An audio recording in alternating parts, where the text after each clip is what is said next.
Are we ready? Yes. Okay.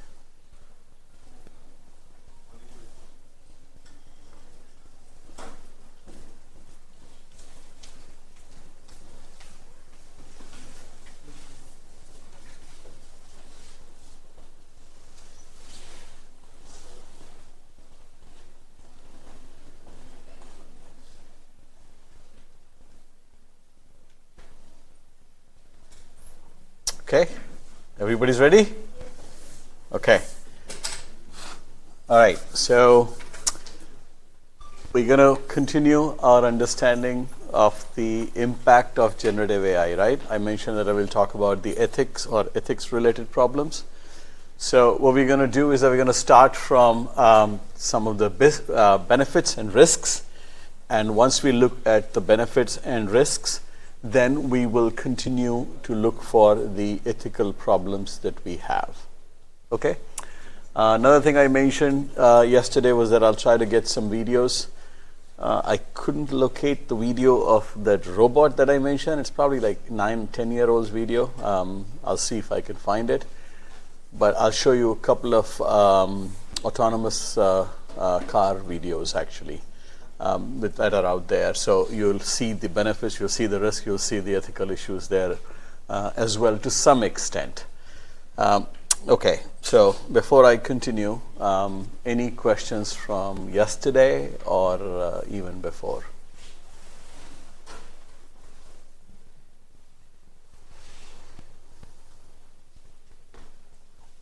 Anyone? Okay. So what we're going to do for tomorrow, and I will say that now itself because we will have, I think we have a hard stop when you want all of these to go visit the STPI. So what I'm going to do tomorrow actually pick up some of the things that some of you asked for. One was, I don't know if you guys are there or not, those who were doing the remote sensing and GIS related work. Okay, there you are. So I'll cover a little bit on that topic. A couple of you who wanted to know more about how to create an LLM from scratch. So I'll cover that as well. In addition to whatever I had originally planned, which was more on the regulatory stuff. We'll touch base on regulatory stuff today, but we'll continue that conversation tomorrow. Also bringing in what India is doing actually, or where India is right now. There are a lot of developments that happens. Words moves very fast. There is an electronics show that is happening right now in Las Vegas, which is where all these tech companies introduce new announcements.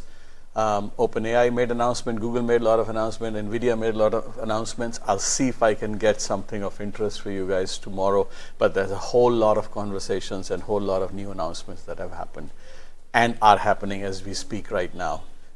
Too late now actually, it's way too late right now, but happened earlier during the day. Okay. One more opportunity, any questions before we start? All right, so let's start with the benefits and the risks, right? We covered a lot of these things. I'll say one thing actually, because these slides I put together late last night, so they're not probably as polished as the other ones were, because I kind of juggled around a few things based on what you guys were asking for, and then combined something from which I was supposed to do today, and then all kinds of things. So hopefully they're readable and they'll be fine. So in terms of the benefits, we've been talking about it at least for the last 2 days, right? It started as the prediction of the next word, but found its application in a lot of different areas, right? Enhanced decision making. We saw an example. We actually defined the fraud detection. We defined the money laundering detection. A lot of other decision making in terms of potentially in the healthcare world, monitoring healthcare situations, suggesting what best can be done. Increased productivity, that's another big area. Many of you have actually utilized it while you're doing programming. A couple of you gave me an example that you are using the ChatGPT to improve your writing. So you write your first draft, you ask the ChatGPT to improve. So all around increased productivity. Many companies have reported that is happening. Cost saving. In many cases, if it is a routine generative work, it has been assigned to ChatGPT. Writing emails, developing marketing copies, writing out email marketing content. A lot of content generation has already been given to some kind of a LLM, ChatGPT or otherwise, right? If we continue on that, personalized customer experiences, whether it's personalized marketing, whether it's personalized reminders, whether it's personalized whatever the user interface you want to look at it. The customization, which is more driven by a large language model rather than driven by the rules. So one may argue that the customization of the customer experience already exists. Yes, it does. But majority of it is based on rules. Majority of it is based on some algorithm. Now we are using the language models to really drive that. There is acceleration in the research and development for multiple reasons, actually. You're doing a lot better searches. You're doing the summarization rather than initially starting and saying that I'm going to find out 50 most relevant papers in my area. You can actually have a large language model agent trained to search around and find the relevant papers for you, maybe potentially generate a summary. Now, these summaries are not necessarily very accurate, and there's a lot of work that still need to be needed to see whether the summaries are really doing good, but it's a good starting point. There's also research and development in the area that we talked about yesterday in the healthcare, pharmaceutical development, molecular reactions analysis kind of thing. So there's a lot of area where it's actually being utilized, right? Mechanical production lines where robots are involved. Robots are now getting better so that they're not necessarily rules driven, but also driven by the language models, right? It's creating new jobs. Definitely it's creating new jobs. Like a lot of people are learning about prompt engineering. Prompt engineering, no one had ever heard of this like 5 years ago. So that's a brand new area that we have. Labeling of the data for supervised learning. There are companies in India, I know a few which have actually have $1 billion evaluation in terms of all that they're doing is the labeling of the data. Anyone has heard of the company name Atlan? It was started about 5-6 years ago. A 28-year-old girl, I would say, or a female. And then at the time when no one had heard of that, there could be a company whose sole job is to provide labeled data. She kind of realized that there will be a need for supervised learning, and there will be a lot of potential for an Indian company with relatively cheap labor available to really train the these language networks or language models for supervised learning. So there's new jobs being created. Will the jobs be impacted? We talked about it yesterday. Yes, but that has happened every time there has been a major technology change. We looked at 3 examples, right? Printing press, and then we looked at when the Industrial Revolution happened, and we looked at when the internet came along. Things change, right? We had an example of, what was it? Video rental shops. Those are disappeared, right? People who were running those jobs have to find something else to do.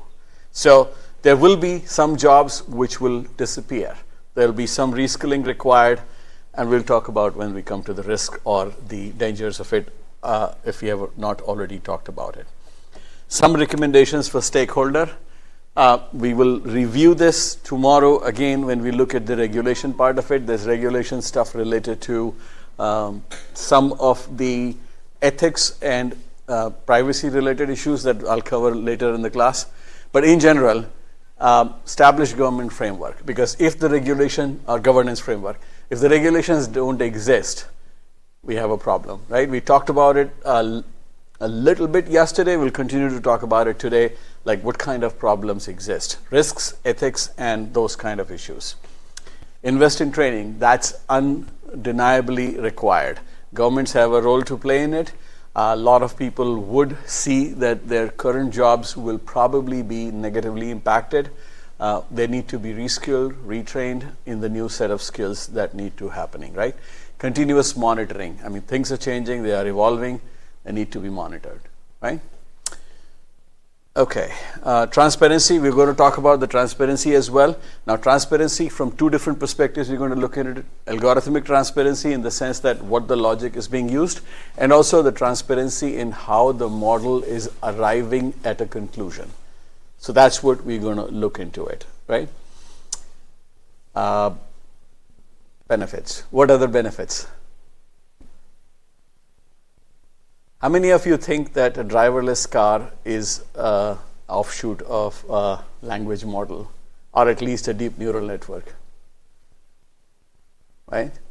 I'm going to play the video. Actually, I've a few of them from last couple of months, and you would see that how the driverless cars are actually working. Let's see if it works. For any questions, press the call support button to speak with a writer support agent. It's starting right now, so you see it merging into the traffic. Traffic is going on.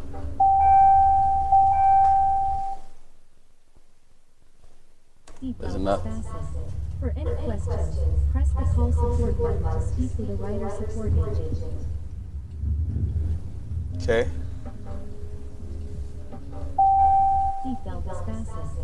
There's another one here. You see it in the traffic. Actually, this one is on the highway. It's probably traveling around 30-35 miles per hour. Switching lane and then stopping.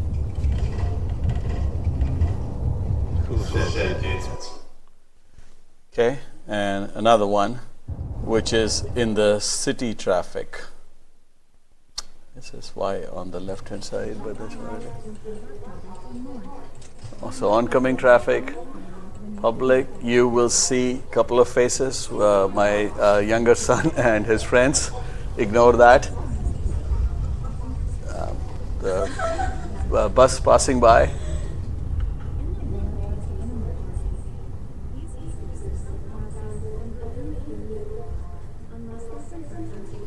The truck crossing and it stops.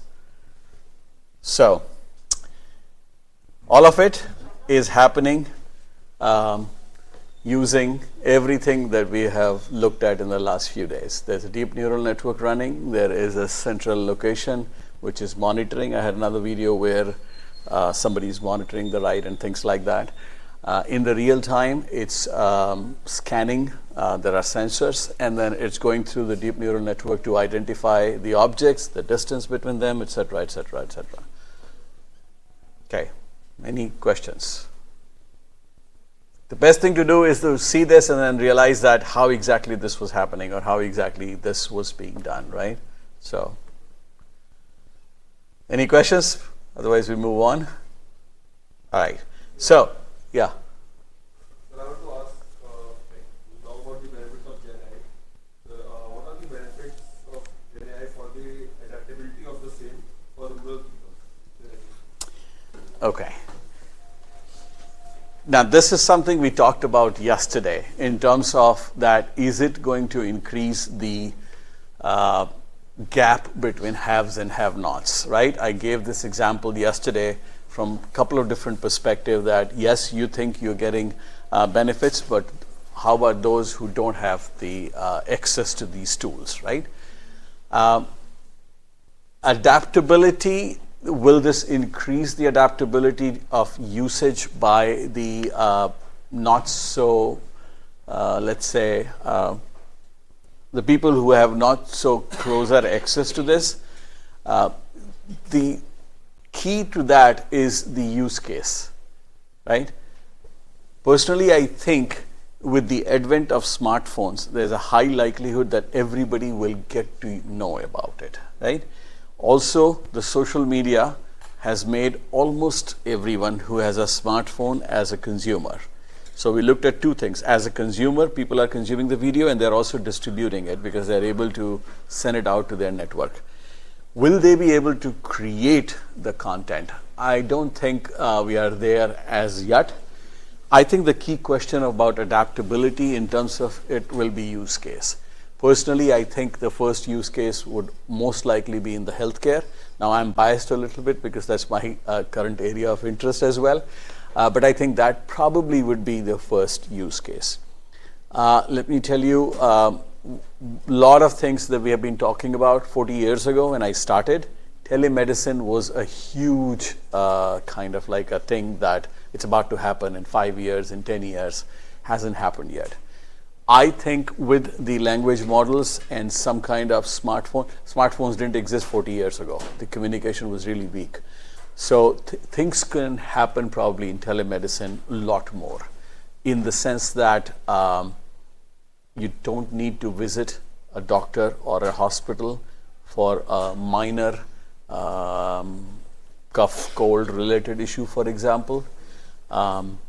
Even in US, COVID made a lot of, I would say, behavioral change. Earlier, even in US, people were not necessarily very receptive to talking to their doctor or nurse remotely. Everybody wanted to visit and see in person. I think COVID had a lot of negatives, but there were a lot of positives. I think when the first time people were kind of willing to buy things online without seeing, touching, or trying them on, that led to e-commerce. After that, people were willing to kind of share their photos and videos. A huge Rubicon was crossed in the sense like rather than saying that this is my personal information, people were willing to share on a network. That was another huge behavioral change that happened. I think the third behavioral change was during COVID, at least in US, where people thought that they can consult a doctor remotely just on a video call. So that has happened. I think in places like India, where access to the healthcare is still a huge problem, that might be the use case that would increase the adaptability or usage. Again, that's just my view. All right. Any other question? I will take 1 minute time to fix it. Okay. Okay. So you will continue to talk. Perfect. All right. So any other question from anyone?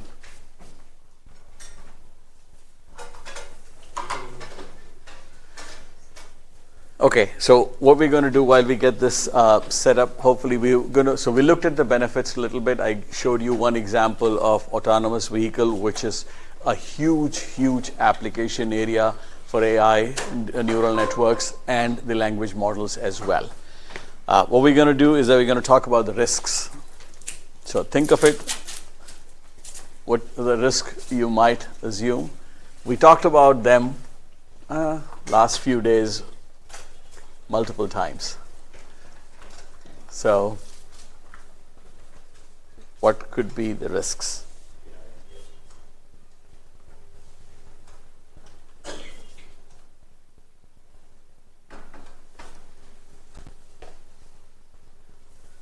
Any ideas?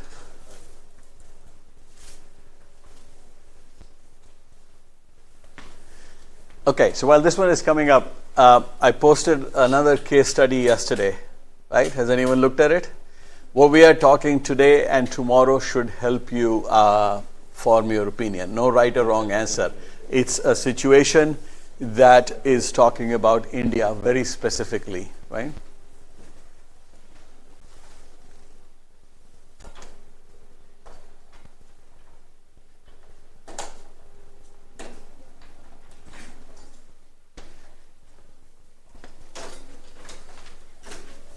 Maybe something less, yeah.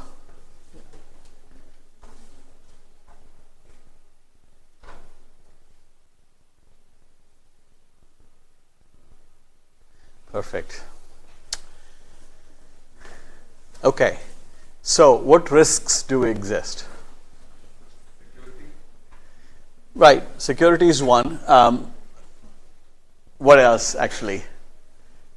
Again, coming to maybe ethical concerns are also there. Right. But before that, actually, fundamentally in terms of the functionality itself. If you think about it, we have been a little bit woolly-eyed in the sense that all is well. If LLM says something, it has to be right. So let's introduce a term here that I've not used it before. And let me know if any of you have heard this hallucination. Right? What does that mean? And what is it that you have heard about in the context of language models?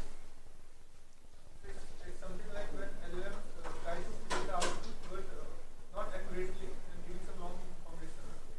Right. So it gives the wrong information not because it wants to give the wrong information, and I'm going to differentiate between the two cases. We saw that there is a possibility that someone can corrupt the model itself by actually hacking the prompt or by actually giving it some bad data. And because we know, and if we know, then the bad people also know that once model makes one mistake, it is not easy for it to recover. It's going to bound to make more mistakes or more egregious mistakes, right? So one of the issue that we have, or the risk that we have, is that model hallucinates. It basically gives you either bad information, incorrect information, not because of malicious intent, but just because it doesn't know any better, right? So think of it, what I'm saying here. For last 1 week, I'm saying that the model is showing sentience. It's discovering relations that no one has told it. But it's also discovering relations which don't exist. Because really speaking, it's just creating association and finding probabilities. Because it hallucinates, and it hallucinates a lot more than you can think of. So what's the implication? Can't take anything and everything that it says at a face value. You have to make sure that the model is doing the right thing. You can find out, ask the ChatGPT about yourself. There is a high likelihood, it's getting better. Earlier versions, 2 and 3, it would give you the wrong information because it's trying to find the probability of, in the earlier days, last year, it would show me that I'm working somewhere in California because it's predicting some numbers, right? Or predicting the probability, and it finds that in my history somewhere, it sees California because I was in California. So it just throws in California randomly somewhere. So all kinds of mistakes that happen. Air Canada has a chatbot. The chatbot was telling Air Canada customers wrong policies because it was making up policies as. So these are the risks in a way. It hallucinates. You want chatbot, which is not rule driven, but what if it cannot find the answer? By nature, it will generate an answer. So it made up the policies, it made up the rules, and Air Canada had to take it back. And those people, those users who actually acted based on what Air Canada chatbot was telling them to do, sued Air Canada and won in the court. So that indicates the issue in terms of the responsibility. Who's responsible in that case? Court determined the Air Canada is responsible, but Air Canada also needs to find, is it data, is it model, is it programmer, is it developer, who, right? This may not be such a huge case. I think they lost a couple of $1 million, fine, but it could be fatal.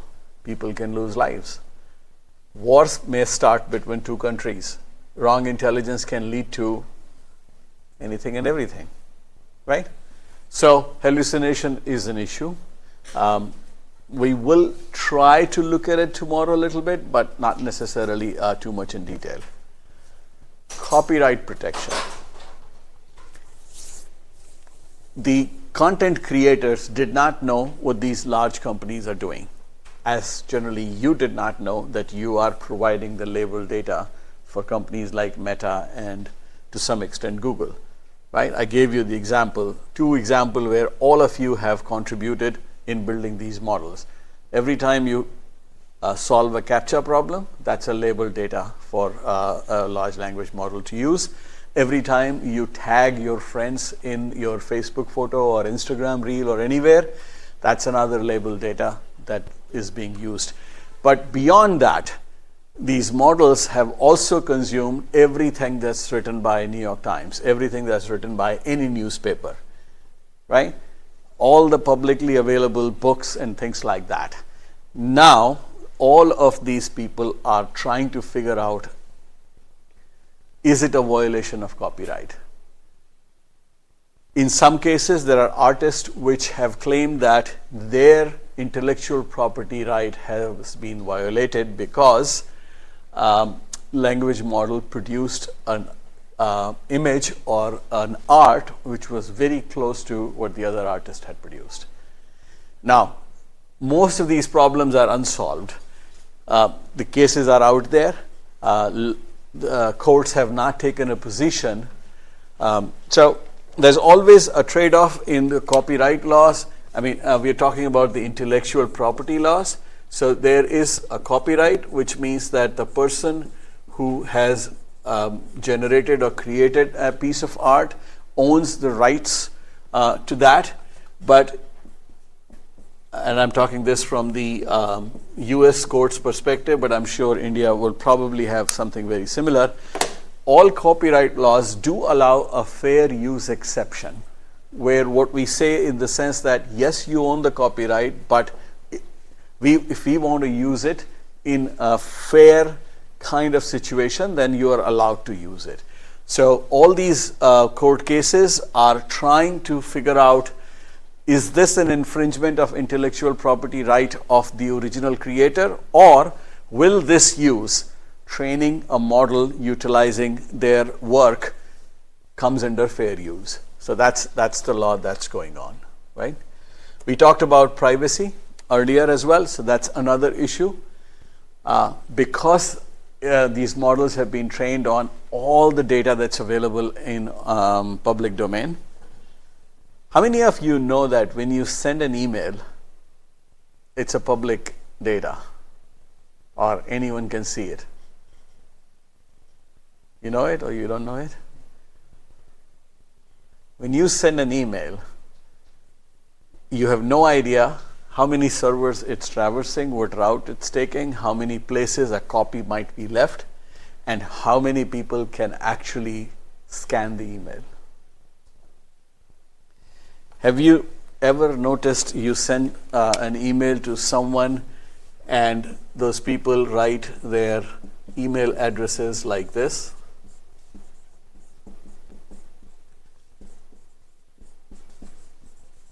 Have you ever seen this? Right?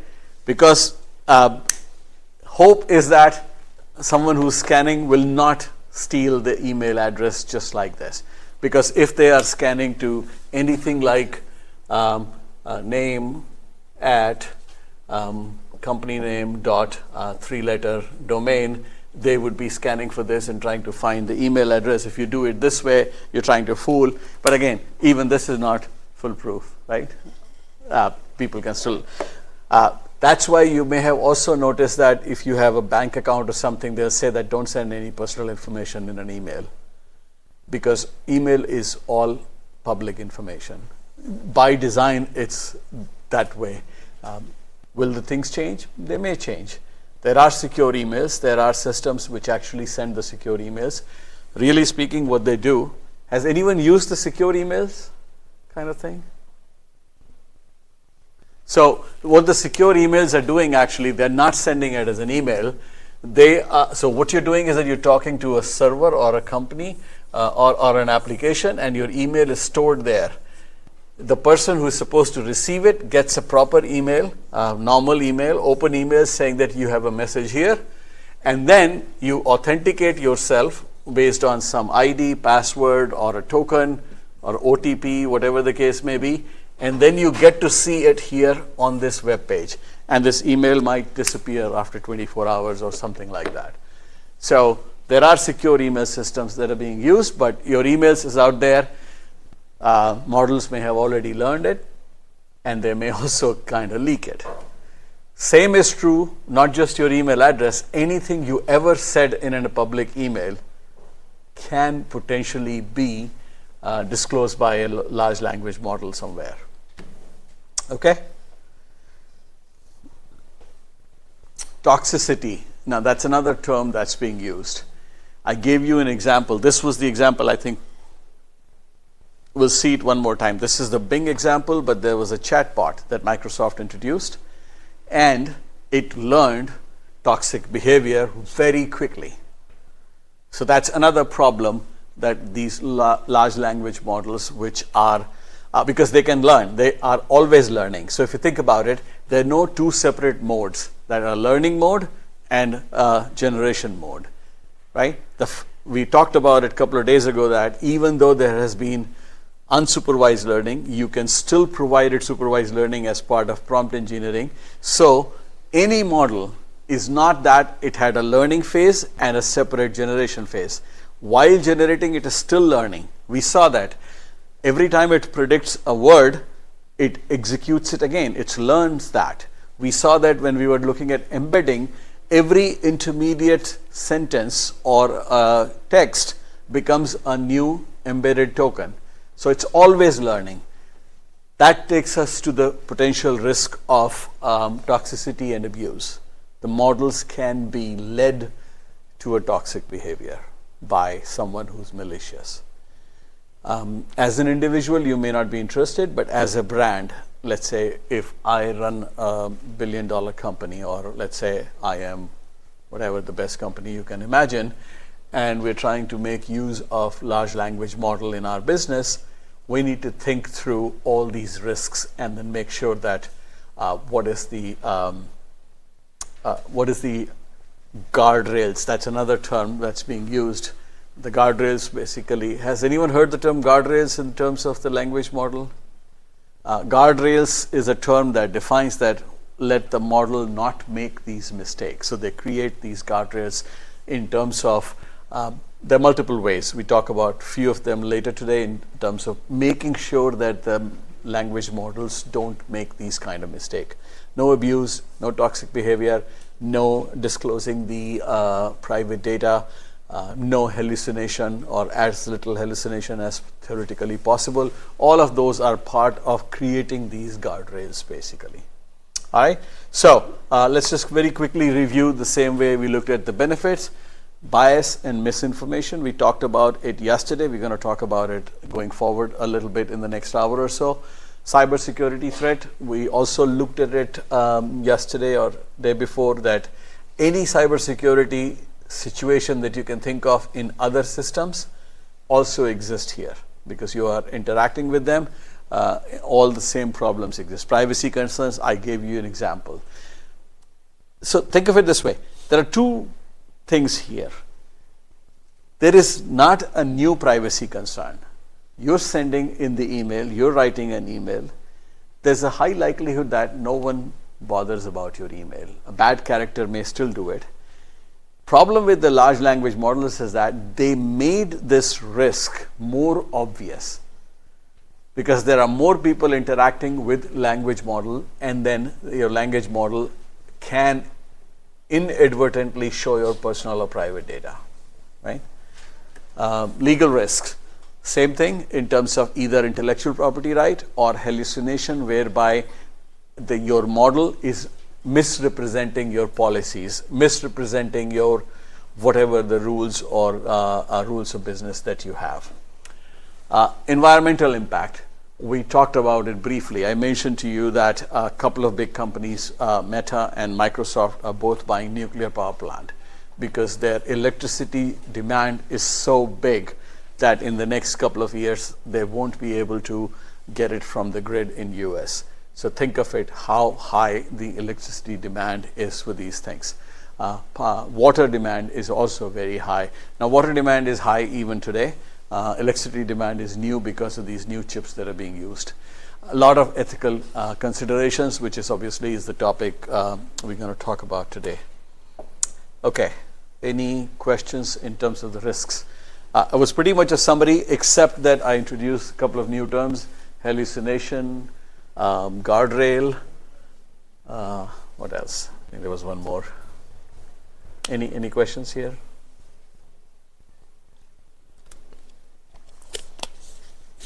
Okay, if not, for the next hour, let's talk about ethical considerations in generative AI. So, most of you must have done a course on ethics somewhere, right? We tried to define it ethics, but let's try again. Anyone who wants to take an opportunity to say what would be the definition of ethics or ethical considerations for generative AI? Yes? Anything which is in accordance with the rules and regulations or the principle of humanity. Okay, so two parts of it. Unless you bring the humanity, I would have asked the question, is everything that you do by rule ethical? Sometimes not. You could be following the rules and regulations, it may still be unethical, right? So you are legally allowed to do certain things, but ethically they're not good, or morally they're not right. Why I left the humanity part? Because that is a very open statement. I agree with your intent there, or with your direction there, but the problem is that we may not have codified that.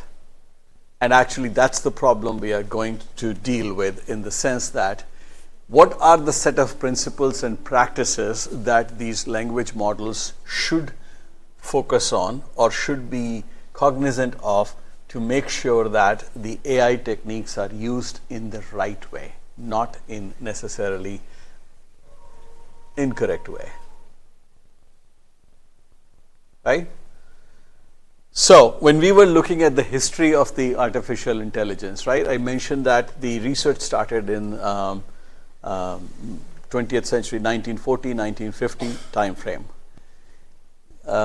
Surprisingly, the ethical considerations were also thought through at that time. How many of you have heard the name of Isaac Asimov? No? Nobody is a sci-fi fan here? That's surprising. My generation, Isaac Asimov was like a fairly common name, basically. So Isaac Asimov basically was writing the futuristic novels, sci-fi, in 1970s, 80s, actually even earlier as well. Most of the Star Wars was imagined by Isaac Asimov. Robots were imagined by Isaac Asimov, and some kind of a super intelligent creature. How many of you watched the Star Wars? Okay, that's all influenced by Isaac Asimov's work in one way or the other. So the first person who, if you think of thinking in terms of the ethics of the AI or machine learning, was Isaac Asimov. Not in the way a scientist would do, but he was a sci-fi person, right? He was imagining things, or he was kind of, so he had some rules, basically. What should a robot do, or what is an ethical behavior for a robot? Think of it, this is I think in 1940 or 1950. So this was 1942. 3 laws of robotics. There were no robots at that time. So imagine like somebody's writing, it's a fiction, it's a sci-fi fiction, and he came up with these 3 laws. A robot may not injure a human being through interaction, allow a human being to come to harm. A robot must obey the orders given it by a human being, except where such orders would conflict with the first law. Must protect its own existence as long as the protection does not conflict with the first or second law. All sci-fi movies which have where the robots actually have revolted or have gone against the mankind actually seems to be violating one or almost all these laws. So theoretically speaking, something which Isaac Asimov was a scientist, by the way. He was a scientist by profession, but he was also a sci-fi fiction writer. So this has been treated now, just not if you replace the robot with a language model or a machine, machine which has done the learning, these rules apply. And as a matter of fact, I shouldn't say people, practitioners in the field of the machine learning frequently use these rules to say, if this application, if this system, if this machine follows these rules, it is supposed to be acting ethically, right? A couple of you asked the question, what if the robots kind of do the bad things? They would be either violating 2 or 3 or maybe 1 or all of them. So those are kind of rules which are going in terms of the ethical behavior of a machine which is intelligent. Call it AI, machine learning, language model, whatever the case may be. Not much work happened in post 1950. If you remember from the day one, I used the term AI winter. Lot of false starts, logic systems, expert systems, rule-based systems, decision-based systems. People thought multiple different ways to create AI systems, none of which succeeded a lot, right? So the next recent work has happened only in the last 15, 20 years when the neural networks were kind of discovered. This is an open topic, actually. What led to the success of the neural network in 2000? I think the jury is still out in the sense that, because if you think about it, neither the fundamental building blocks that we talked about, neither the perceptron, nor the back propagation, not the feed-forward network were discovered in the last 20 years. They were all known. So, was it something else that caused the neural networks to work? Was it data? Was it computer? Maybe everything together, right? So it's still out that which was the one pivotal moment. I mean, clearly, scientists saw that if you increase the amount of neurons, that's where it starts learning, and it starts learning the latent space. So clearly, everything together caused it. But anyway, so this renaissance started looking at, and it says advancement in machine learning, big data, increased computing power, everything kind of came together.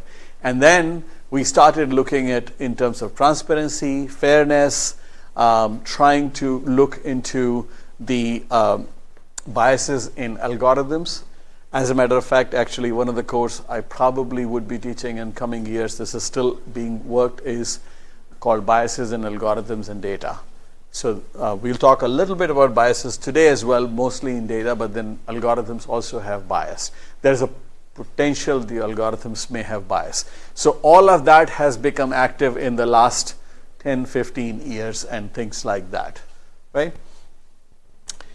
More recent, if you think of last 5 years, we have started seeing something called responsible AI. Now, what does it mean by responsible AI? That it is keeping track of your privacy issues, it's keeping track of some security, it's following some regulations. The governments have also kind of opened up and then trying to build some frameworks. Nobody has all the answers. Governments are also learning, trying to see how privacy, security, performance, functionality all have to come together. We'll look at some examples today or tomorrow, right? So, if you think in terms of the ethical considerations, what do we need to do, right? So, if you think about it, there are 4 major areas that we're going to talk about today. Avoiding bias, because we have seen this. We have seen this that because the models are learning from our existing data, anything that's in the data, whether it was 1800 practice, 1900 or early 2000 practice, is all learned by the model. How do we avoid those biases? Privacy concerns.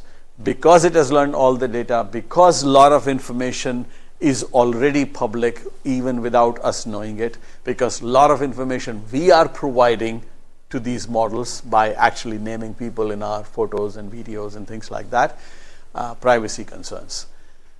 Accountability and transparency. If something bad happens, who's accountable? Transparency is a related subject in the sense that how did you reach to that conclusion? It could be something that law and order using face recognition technique, using deep neural network. Law and order is using remote sensing or a drone photography to identify someone who has done some bad things. All of it require transparency because it will be challenged in the court.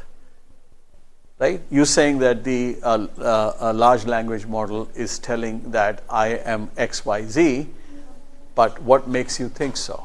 Same thing in terms of transparency is that if a large language model is used to help in suggesting a health outcome or a health prognosis or a diagnosis or a potential medicine or a treatment plan, there will be questions that how did you actually reach to this answer? So transparency is important.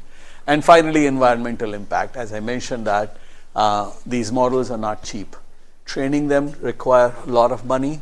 Executing them require a lot of money. If you remember that every time a next word is predicted, it is doing a billion calculation. Right? So they are expensive.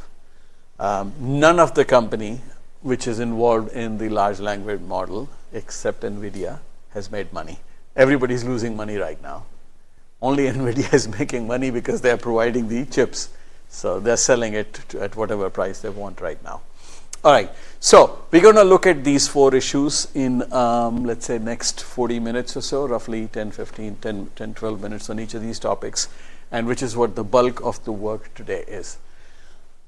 If you have not read through the latest case study, it is all talking about bias, privacy concerns, accountability, transparency, not so much on environmental impact. So you would find, hopefully, the conversation today.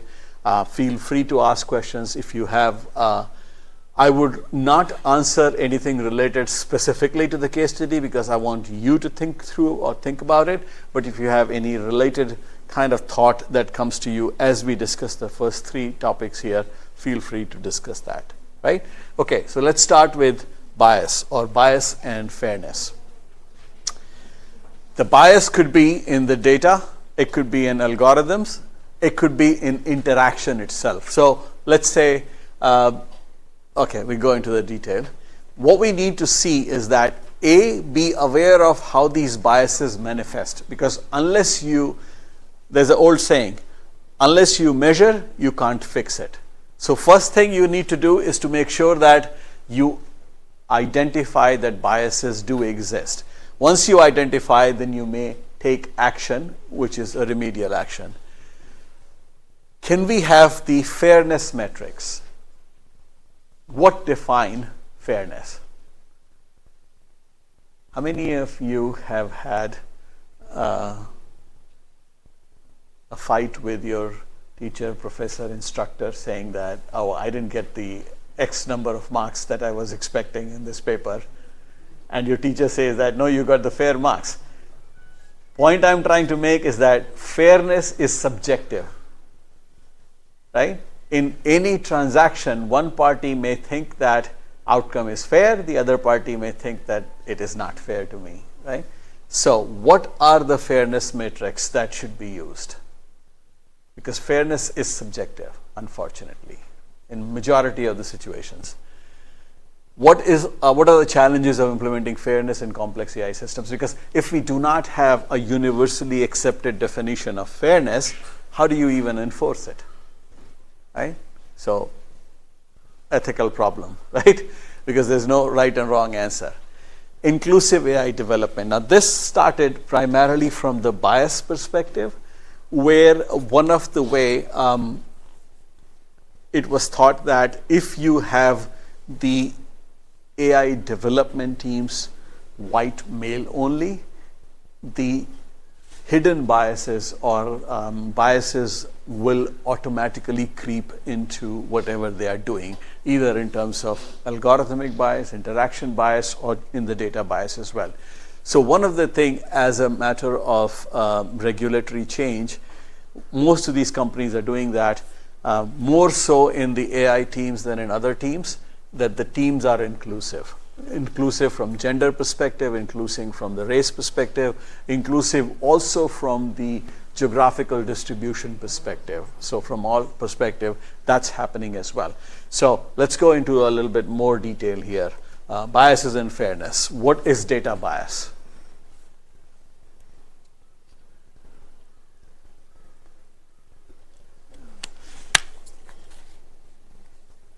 So if you think about it, let me just give you an intuition from mathematical perspective. Everything is a function. If you are training your model on a function which is different from what its target audience is, you have introduced a bias. You have introduced a bias, right? The example here is that if a data set predominantly has images of lighter skinned individuals, because that's, let's say, the early adoption of the social media was, then invariably it would perform badly on the images of people from darker skins, whether it's Africa, whether it's Asia, right? That happens. Lot of medical AI, which is using skin colors to really discover or determine health related problems, is either not working or incorrectly predicting if the target population is not the lighter color skin but a darker color skin. That's a problem, right? So that's a bias in the data itself. Okay? How about algorithmic bias? An algorithm may be designed to use certain features which may not be on their own directly having a bias, but indirectly having a bias. Right? Can you give me an example?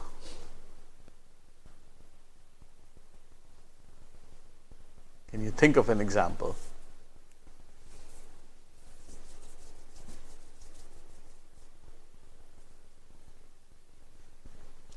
So let me give you an example. I'll try to kind of use it in the Indian context, but make it slightly differently here. So let's think of it. I'm going to take the example from Allahabad or Prayagraj, and let's see if it works out. So let's say the government has a regulation for some system randomly, right? That this system should not discriminate, right? And it says that you cannot use a person's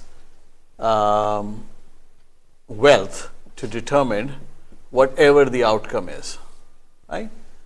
And then as a developer, you said, great, we are not going to use your bank account, we are not going to use your salary to determine whatever is the outcome. And you might say that we are not introducing a bias in the outcome based on your wealth.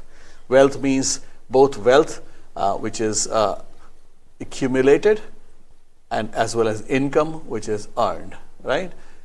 Great, perfectly fine. But let's say this system is utilizing your address. Anyone sees a problem here?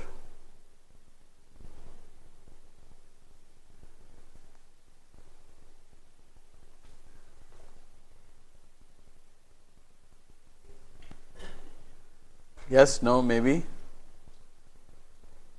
Since the data point is address, and it's a rudimentary understanding that most of the high wealth individuals live in upscale neighborhoods only. Correct. So there may be that it is using an attribute which is indirectly giving you an idea about the wealth. So there is a possibility that the algorithm itself is using a feature which is introducing a bias inadvertently, right? So that is a possibility. We'll see some regulations which are trying to work with that. Unfair outcome because favoring one group over another. So that's a problem or an example of an algorithmic bias. Interaction bias. Because the models are always learning, if you interact with one set of users and which was the example with this Microsoft chatbot, a group of people, there were not too many, very few, coordinated interaction with the chatbot much more than a normal interaction would or normal group will interact, and made it learn the toxic behavior very quickly. Now that's the interaction bias. One may argue theoretically that it should stop learning, but that defeats the purpose. Right? The whole idea for it is to continuously learn. Right. So we looked at the examples of the data bias, algorithmic bias, and the interaction bias. The next thing that we want to talk about is the fairness metrics. How do we know what fairness is? There's no hard and fast definition, no absolute definition. Different definitions exist. There is no universal metric, so really challenging, right? What do you think is a good definition of fairness?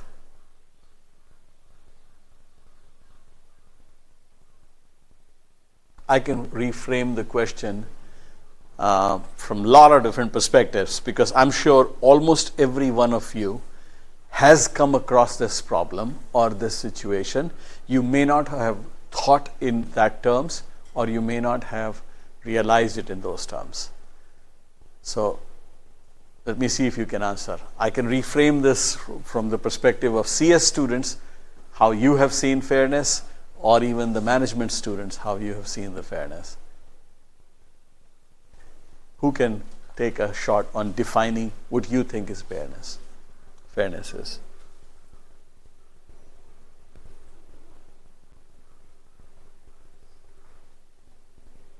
Come on.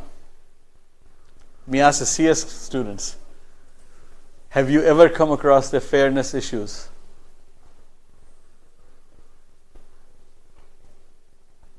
Fairness means treating equally. Treating equally. That's a noble objective. More like transparency. There must be a transparency. Okay, we're going to go transparency separately. We are only talking about fairness right now. You said something very interesting. Treating, what did you say? Equally. Very important topic. So instead of having only two ways defining for computer science students and for management students, let's bring sociology or political students. Anybody with sociology and politics interest? Sir, Yeah. there was an issue in fairness when I was working on a stress model. So it was giving the higher weightage to the nervousness state rather than other levels. So it was not fairness that I was expecting from the model. Okay. Fair response, but here's what I would say. That's more in the difference in expectation, not necessarily fairness. So let me just take this as an example, and this is the third situation. I didn't want to introduce it myself. What is treating equally means? So let me take an example of this class. Is treating equally means giving everyone equal amount of time? Or is treating equally means giving more time to the person or student who is not understanding? Or is treating equally means giving more time to the person who actually understood everything and has more questions? Which one is fair?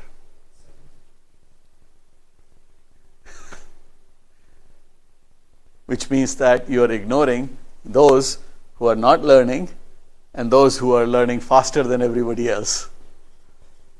Actually, all of these, maybe are right in different kind of. Yes, that's where we started, that there is no universal definition of fairness, right?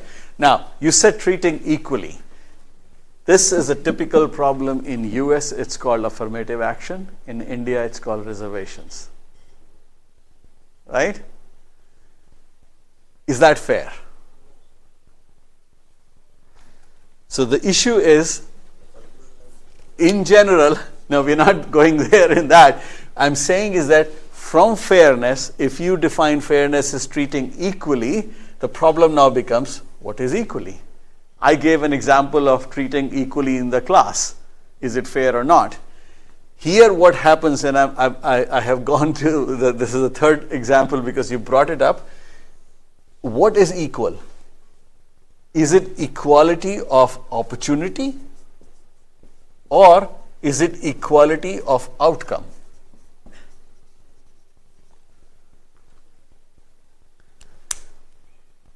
If all of you are listening to the same lecture, potentially, let's say, spending same amount of time learning or solving problem, is it fair that some of you get higher marks, the others don't?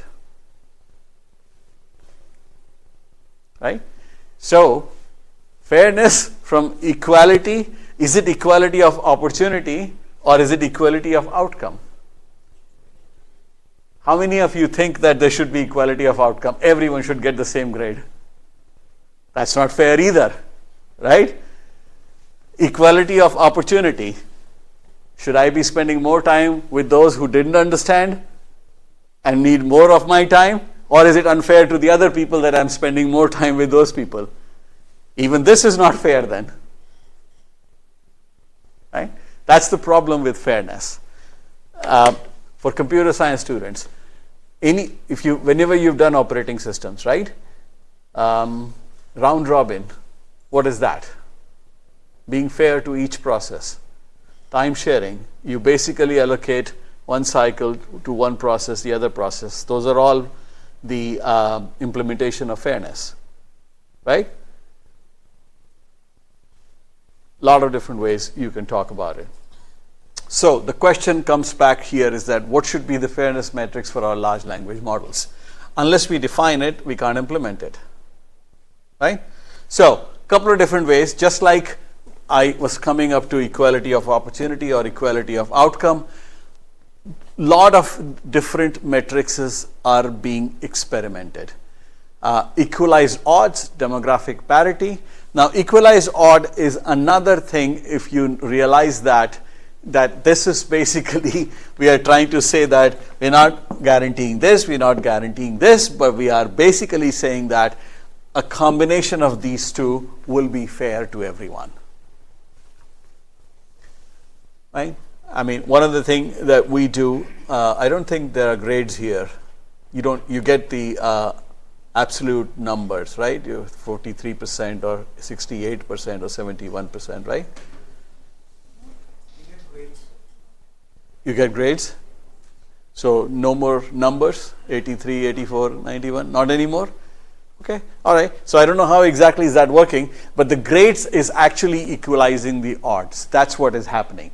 So what is happening is that if I am actually spending more time with people who are not understanding, so by spending more time, giving them more opportunity, but not necessarily ensuring the same outcome for them, what I'm doing is that I'm equalizing the odds, right? So in a way, we're not going into that detail because that's more of the education. Two of the definitions that have been attempted there is the demographic parity or the equalized odd kind of solution. None of them are perfect. All depends on how exactly we are going to utilize these models or what is the intended use case. Some definitions of fairness will work in one use case but may not work in the other use case. Assuming we've got defined the fairness, right? Let's look at is how do we discover the bias. Now if we have defined the fairness, the bias would be not every group has equalized odds, or not every group or individual has parity across the entire population. How do we detect it? So techniques for detecting, you could either pre-process the training data, you can run tests against the algorithms, you can adjust the algorithms, you can post-process to see did the response was equally distributed across whatever the target function is, right? A lot of different ways. Challenges, we talked about incompatibility of metrics. You could think of something as fair, but when it comes to the actual use case, the intended user community did not think this is fair, right? Not a unique problem for language models. Everywhere it happens. You all have seen this. There's no right or wrong answer for any reservation debate, right? Something that would be treated fair by one group will be treated as unfair by another group. So no definitive answers. We are still doing it. I think that the student is not there. She says humanity. That's the problem. We can't define it. We don't seem to agree with what does that mean. So trade-off between fairness and performance, this is something which we will keep coming back to. More you try to be fair, more you require effort in terms of performance. More costly it becomes. We're going to look into that again in terms of the privacy matters as well. All right, let's just continue on this here. Privacy and data protection. We're going to stop in about 25 minutes because, so I'm going to go a little bit quicker here. Data privacy, regulatory framework, privacy preserving technique, something that I mentioned yesterday about differential privacy and federated learning. We'll talk a little bit more about these things. Very active area of research, both of them. So we can talk about that a little bit more. Privacy is an issue. We have seen the example. Majority of the training happened on the data that has been scraped from web or anything that's publicly available, your emails, your documents, your uploads. You uploaded a document somewhere, it's available for anyone and everyone to see. So because that is the source for these models, there is a risk of leaking this information about you. Not knowingly, sometime unknowingly, sometime a person with bad intention can actually train the model to do research about you, to do a reconnaissance about you, in the sense that I create an agent, I am targeting these 5 people, my agent is always looking for any information it can find about these people. Theoretically, it's possible. You can train an agent that will continue to do this forever. Okay? There is a potential for leaking personal information because the fact that the model has it makes it possible that the model may leak it. So that's always there, right? Performance and privacy preservation. If you are trying to reduce the risk of leaking personal information or ensuring the privacy, it adds the cost, right? A typical trade-off. I'm sure you have heard this term a lot in computer science. Space-time trade-off. When you were doing the algorithms, for example, you trade space for time or you trade time for space, right? So same way here. If you're trying to make it more cognizant of not leaking private information or preserve privacy, its performance may suffer or the cost may go high. With me so far? The other part on privacy and data protection is driven by the regulation. I mentioned GDPR yesterday and there's a CCPA. There are 2 regulations I'm going to just very quickly talk about a little bit. GDPR is called General Data Protection Regulation. What it says is that any company which is asking for personal data, and they have defined what data is personal data, there are about 15 or 16 attributes about you or any user, the company has to do a couple of things. First, it needs to explain why it is asking this data from an individual and how exactly will it use it. Those 2 things. And then the third thing, you as an individual have to provide a consent for both things. A, that you are providing the data, and B, you agree or consent to its usage by the company which is asking for this data. That's what the GDPR is doing. Strict guidelines for processing. User consent is important. And the final thing is right to be forgotten. This does not exist even in US today. What it means is that, let's say I am a Netflix user. Netflix has the entire history of what I have watched. I cannot ask in US Netflix that I want to be forgotten. Please remove all the data about me. GDPR enforces any company that is formally doing business in Europe, in EU countries, they need to provide a way to be forgotten. Now that's something new as a term that you will see. Amazon has the entire history of what I have ever purchased. Not only it has history of what I have ever purchased, but what I have ever searched on. Google has the history of everything that I ever searched on. If you're using the Android map, Google has a history of every single place that you have ever been. There has been an instance when someone was arrested and actually put on a no-fly list. Why? Because the government systems find that that person was at the same place, let's say within the 10 meters, 25 meters, I don't have the exact numbers, vicinity of a known terrorist over multiple period of times, right? Correlation or causation? It could be a coincidence also, but then they were going by. Once it's coincidence, second time it's maybe chance, third time is not necessarily. So they were saying that we discovered that this person is a terrorist, you, X, Y, and Z, in last 2 years, 10 times in the same vicinity when this person was. Right? The models can do that. That's basically the guidelines in terms of data to be forgotten. Google is now allowing it. The Google is now saying that if you want to be forgotten or if you want us to remove all your locational history, you can ask for it.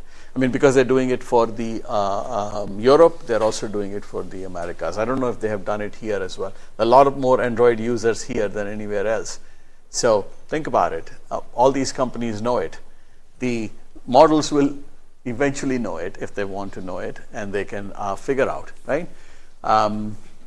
It knows where you've been, what searches have you done, what have you bought, what you actually put into a shopping cart but did not buy. All of this information about you is known, right? What social media posts you made, what social media posts you liked, what social media posts you made a comment on. So a lot about you is already known. CCPA also has a similar consumer rights in the state of California. There's a little bit of a difference in the US and India. In US, states have a lot more power compared to the India here. So, and state of California is usually way ahead in terms of regulations, right? So, if you, those of you who have been, or if you ever get a chance to visit California, it's not different from a nanny state in the sense that it is such a highly regulated place, both for individuals as well as for the company. I mean, if you want to put a flag on your home, you can't do that unless you get a permission from the township first. I mean, majority of you probably know America being the place which is the land of free, but I can tell you that this is a place which has such high regulations. So, for example, place where I live had a snowfall yesterday. So there's a regulation. I have a responsibility for the entire sidewalk in front of my house to be cleaned. Within 4 hours after the snow stop, I have to make sure that it cleans, because if someone slips and has a medical situation, I am responsible for paying for that person's medical bill. So it is a free nation, but it's such a high regulation which are out there. CCPA grants some consumer rights against the people, right? So that's happened. By the way, it's also very litigious society. I mean, it's weird. In India, we have millions of court cases that are out there, but in US, people sue each other so quickly that it's not even fun, right? For any simple things, people just sue each other. They will sue their own friends also at times. So anyway, that's separate. The bottom line here is that the regulations are being created to secure your privacy, right? That kind of thing. Somebody was asking earlier, are there no regulations around drones, right? No. I mean, this country is like US is very, very highly regulated, but there are areas when there are no regulations. So drones are allowed, are acceptable, except when there is a secured installation. As an individual, you don't own the air above your house. So a drone can come in there and do whatever it wants. I mean, if you see that that data or that information is being misused, then you can complain, right? There are people who complain the otherwise. If you're not maintaining your house or the area around your house, your neighbors can complain to the town that this person is not cleaning their backyard, and the township will come and fine you, or they will come and clean and send you the bill. So all kinds of things happen, right? Anyway, point I'm trying to make is that regulatory frameworks are coming up, and we will see more and more regulation. Privacy preserving technique. Now, this is another area which is being talked about. This is happening in healthcare a lot. I mentioned yesterday or day before that healthcare information is very personal, especially in US, is that it's a privileged relationship between a doctor and a patient. So, lot of interesting things happened, which happened with my wife, for example.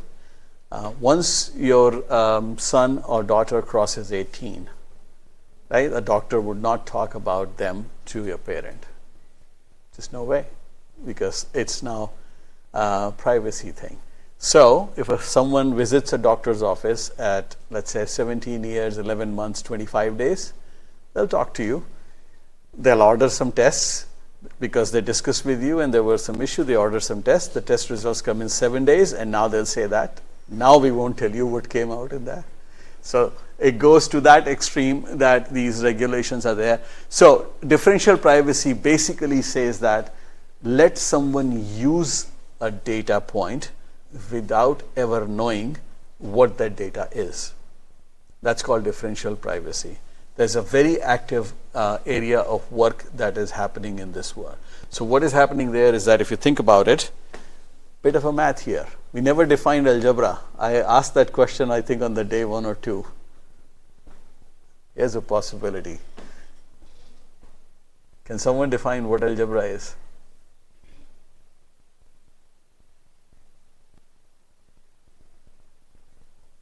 And the reason I brought it back, because differential privacy actually defines an algebra. Is there a single algebra, or is there like multiple algebras? Multiple? Like what? Your answer is right, but tell me why and how.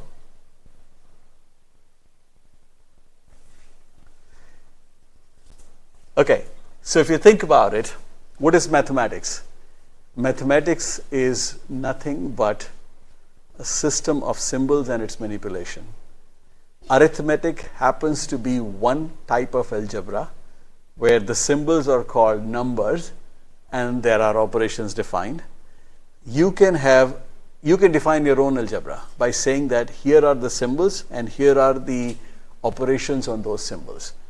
Any algebra is defined by what symbols exist and what operations exist.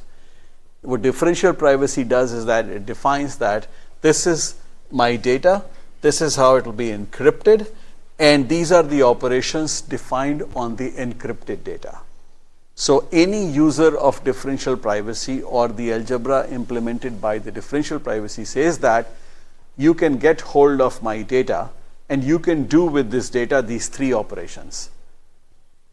If you perform these 3 operations, you will get the result, but you would never see what was inside in my data, that you would not see.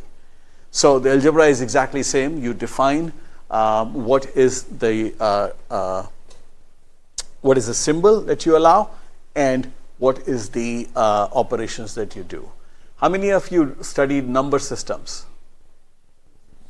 Right? So you're all familiar with decimal number system, which we use, right?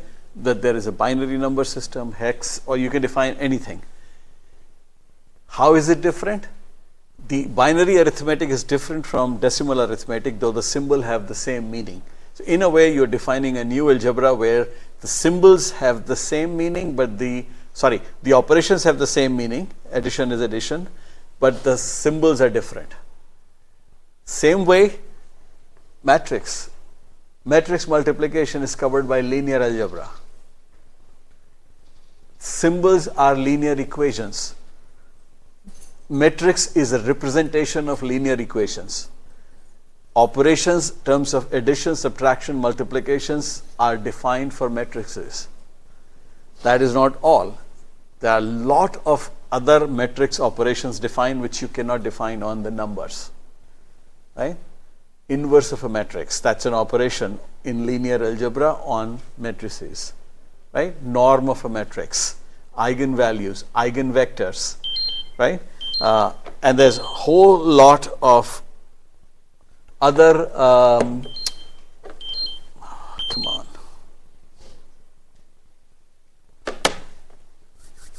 That's where language models can come into play. Anyone noticed that actually? So I have a sensor here. It was this hand last week, this hand here, and it's measuring some information and sending it all over the place, including my doctor as well. All right. So anyway, so that's the differential privacy is. So what we are doing in differential privacy is that they are adding some noise. So basically saying that you would never know the real data, but you can still perform some operations on that. There's federated learning. Maybe one of you asked that question about NPU, NIU, whatever it was, NLU, which I'm not aware of, but I think it is closer to the federated learning. What is going on here is that some companies are attempting to do this, that they're saying that, so let's put it this way, whatever we studied in last 1 week or so, all the learning was done on a back end, on a server. Right? So all the data was going to a central location and then learning was happening. The federated learning says that learning happens on the individual's device. So your data never leaves your device or your phone, which means that the model is only learning weights and biases based on your data. It never gets a copy of your data. That's what is federated learning. That's potentially one way of a privacy preserving technique. If your data never leaves your control, no one has your data. People have learned from it, but they don't have it. Right? So that's one part of it. Two other areas we want to talk about. We'll do a little quick. Transparency and explainability. So the transparency is how something is working. Explainability is that how a particular outcome or a result was achieved. Usually you have a black box problem because all these models are working as a black box. We looked into that black box last week, that what is inside, and we learned that there are neurons, there are layers, there are tokens, there are embedded tokens, there are probabilities in there, there are weights, there are biases. We learned all of this.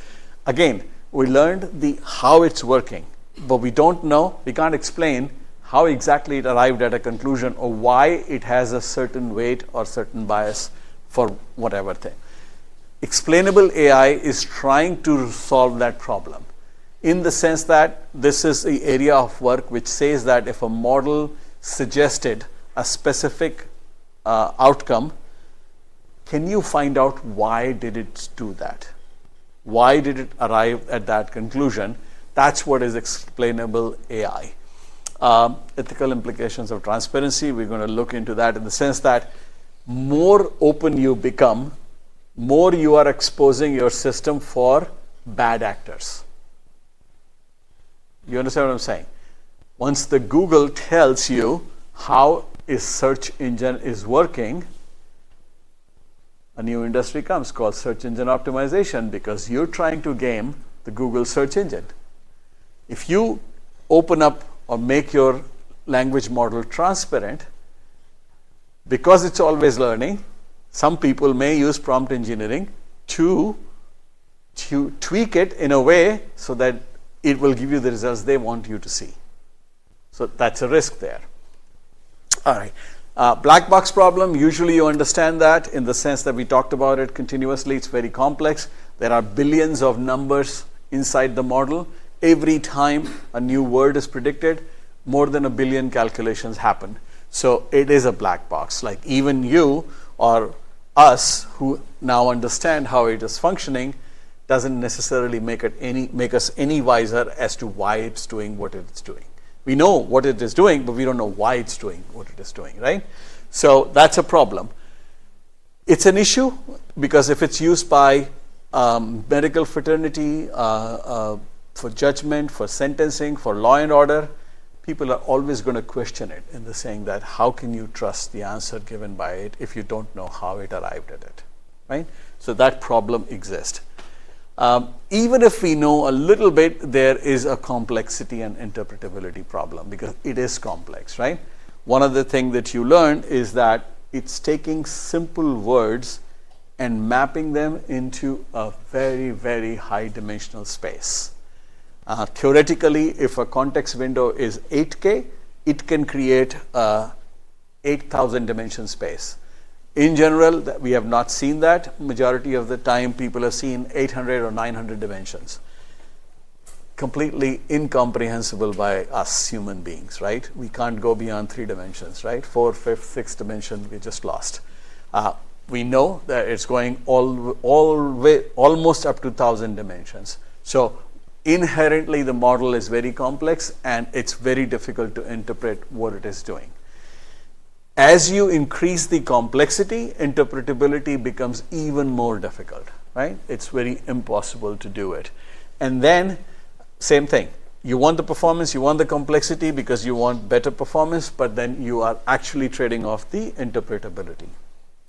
Explainable AI is trying to do a couple of different things, all active research areas. One is something called local interpretable model agnostic explanation, or LIME. Now this was a technique which is trying to explain that what is the path this prediction has taken. So, and it is trying to do that in model agnostic way. This approach actually started with data science, more for predictive models or for predictive techniques. It's been there for, I would say, good 15 years or so. Personally, I am not very enthusiastic that this will work for Gen AI very well. It might come up with something, but how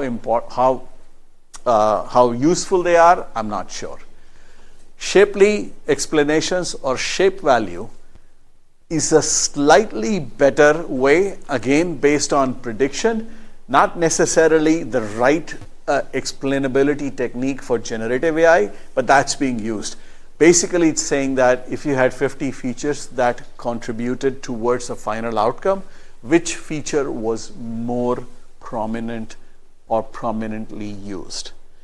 But it is only saying which feature was used, it's not giving you any more information. Personally, I think we are yet to discover more or better explainability for the generative AI. A lot more to be done here. Saliency map is something that is up and coming for neural network. Now, this came from image processing techniques or from the image processing techniques. So what was happening is that when we and this was developed independent of the generative AI as part of and understand this, image processing is not new. Image processing is not discovered after generative AI. Image processing is with us for more than 50, 60 years. All metrics manipulation is image processing, and there are a lot of filters that have been used, a lot of information out there. So as part of image classification task, the saliency maps were used to identify which feature was more prominent in discovering or interpreting an image.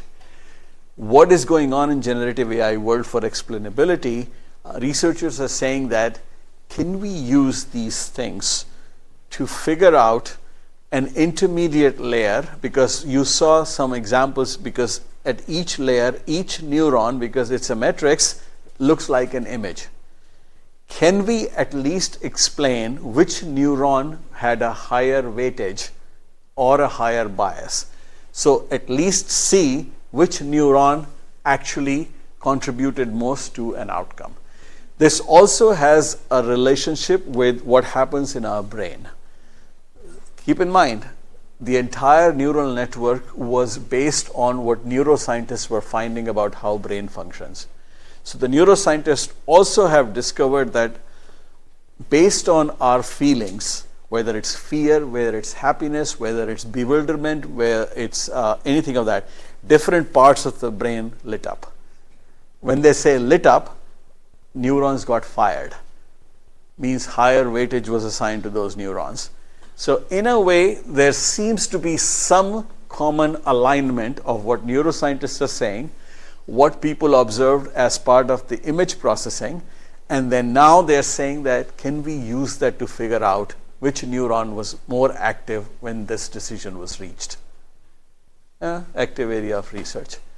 Again, one thing I mentioned, that more you want to know about it, more complex it becomes and more expensive it becomes. So interpretability and the cost and performance go in opposite direction. There's always going to be a trade-off. All right, ethical implications. As I mentioned, that people want to know how these functions are, how these models are working, but bad people are also interested, because if they know how they're working, they can manipulate it, right? So that's risk is always there. All right, I think the third or maybe the final issue is the accountability and governance. A lot of regulations that are coming up, legal framework, all active area. The governance models are coming up, the auditing and certifications are coming up as well. So let me go quickly and see how much we can cover. Last few slides here. Transparency, explainability, and fairness, that is what defines the accountability. Why is it important? Because of liability issues.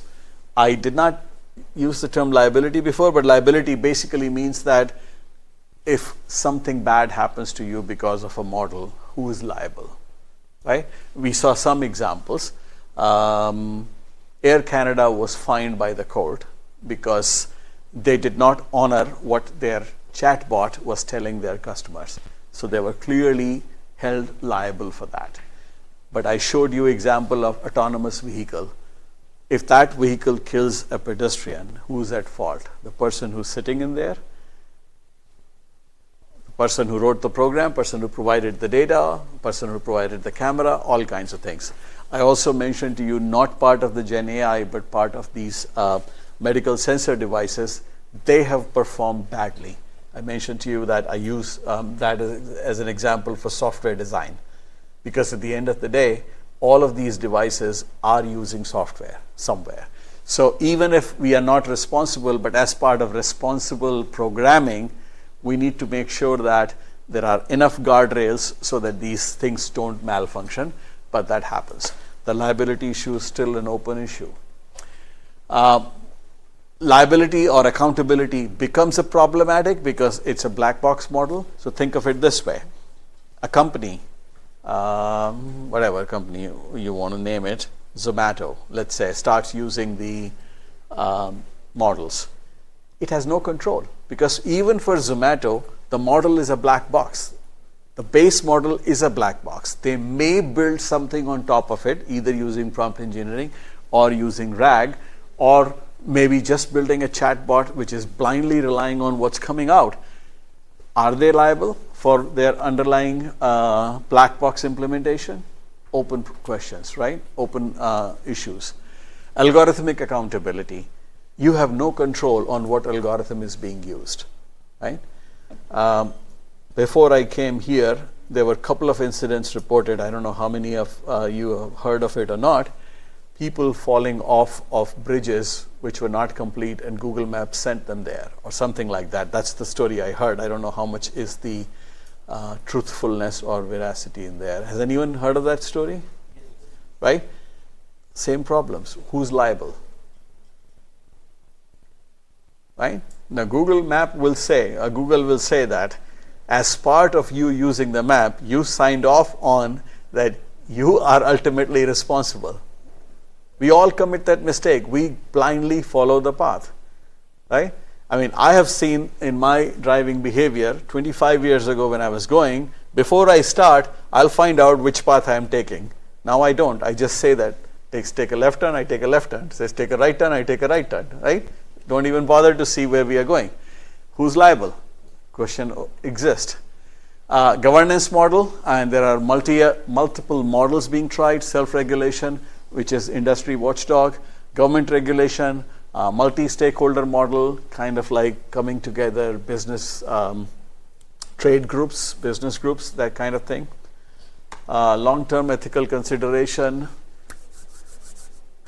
This is an open area in the sense that every time you provide more transparency, there's a potential of someone misusing it. All right, I'm going to skip this because I was asked to stop at 11:20, so it's 11:20. Time to stop here. Any questions?